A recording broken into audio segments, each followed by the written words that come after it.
Herkese merhabalar, kanalıma hoş geldiniz. Bugün sizlere çok sevilen, çok beğenilen lokmalık çörek tarifimle geldim. Sizleri çok bekletmeden hemen tarife geçiyorum. Tarifim için ilk olarak yoğurma kabına 1 paket instant maya, 2 bardak ılık süt, 1 bardak ılık suyu ekledikten sonra maya eriyinceye kadar güzelce karıştırıyorum. Yarım bardak kadar eritilmiş tereyağını ekliyorum. 2 adet yumurta ekliyorum. Sarılarını üzeri için ayırdım. Yarım bardak da sıvı yağ ekliyorum. İsterseniz sadece tereyağı da kullanabilirsiniz.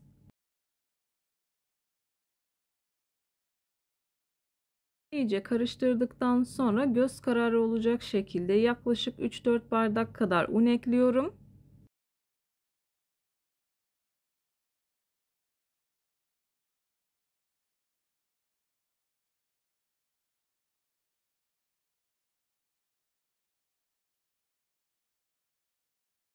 Unun üzerine 1 yemek kaşığı dolusu tuzumu ekliyorum. Tuz miktarını kendi damak tadınıza göre ayarlayabilirsiniz. Yavaş yavaş hamurumu yoğurmaya başlıyorum. Unu azar azar dikkatli bir şekilde eklemeye özen gösterin. İlerleyen dakikalarda ne kadar un kullandığımı sizlerle paylaşacağım.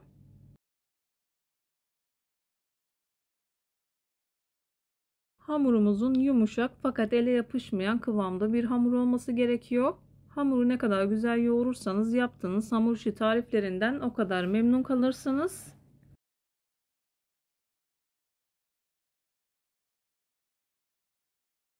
Ben hamurumu yoğurmaya devam ederken buraya kadar gelmiş olan siz değerli takipçilerimden her zaman olduğu gibi ricam yoruma kalp olur, emoji olur veya tarifim hakkında farklı bir fikriniz varsa bunu da benimle paylaşabilirsiniz. Ayrıca videolarımı sevdiğiniz kişilerle de paylaşarak bana bu şekilde destek olabilirsiniz.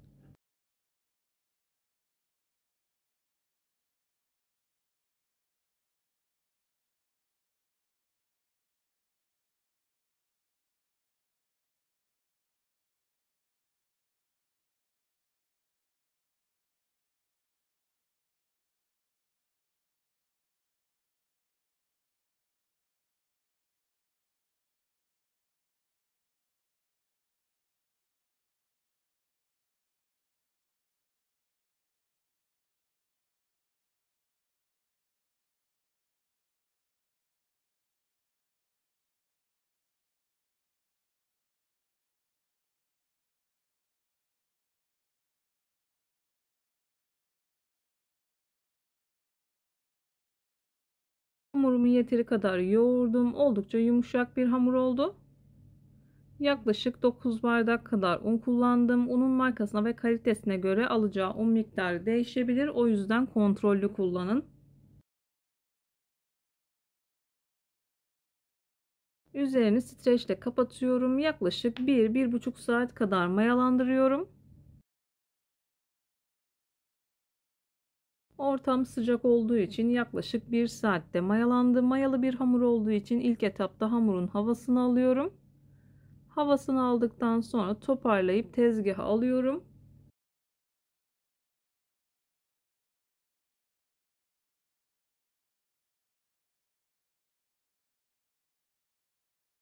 Hamur kartı ile göz kararı olacak şekilde parçalara ayırdıktan sonra bezelerimi hazırlıyorum.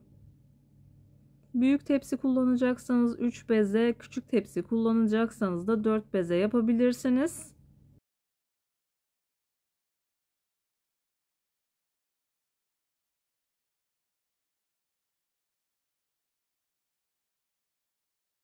Bezeleri 10 dakika dinlendirirseniz daha rahat bir şekilde açabilirsiniz. Yavaş yavaş büyütüyorum.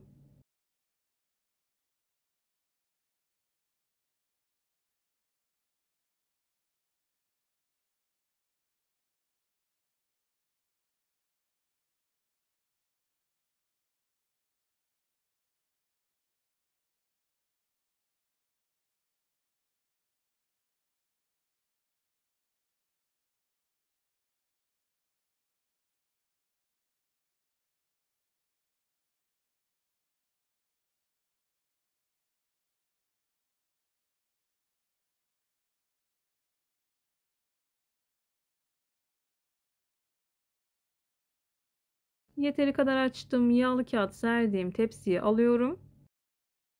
Yaklaşık yarım saat kadar tepsi mayası yapıyorum.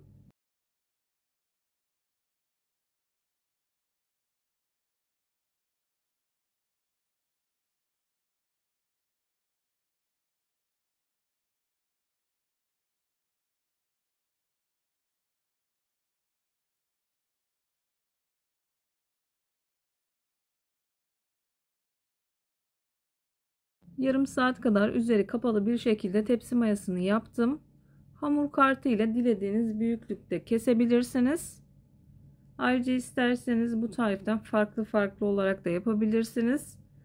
Ben birazını da yuvarlak tepside açtım. Daha sonra üçgen olacak şekilde kestim. Yani bir tane tepsiyi 8'e bölerek hazırladım. Dediğim gibi istediğiniz şekillerde yapabilirsiniz.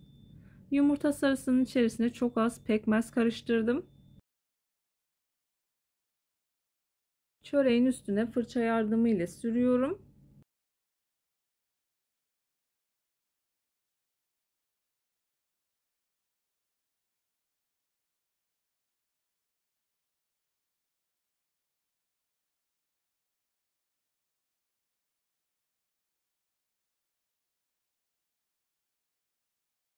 Çörek otu ve susam serptikten sonra önceden ısıtılmış 170 derecelik fırında altı üstü güzelce kızarıncaya kadar çöreğimi pişirdim.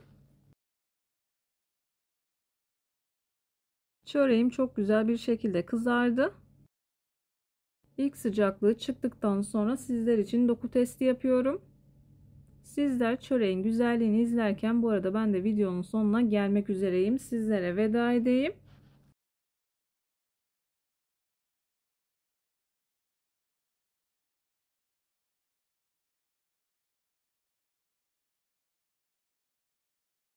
Bir videonun bir tarifin daha sonuna geldim. Umarım tarifimi beğenmişsinizdir. Tarifimi beğendiyseniz beğenmeyi, kanalıma hala abone değilseniz kanalıma abone olmayı, bildirim zilini açmayı lütfen unutmayın. Kendinize ve sevdiklerinize çok iyi bakın. Hoşça kalın. Allah'a emanet olun.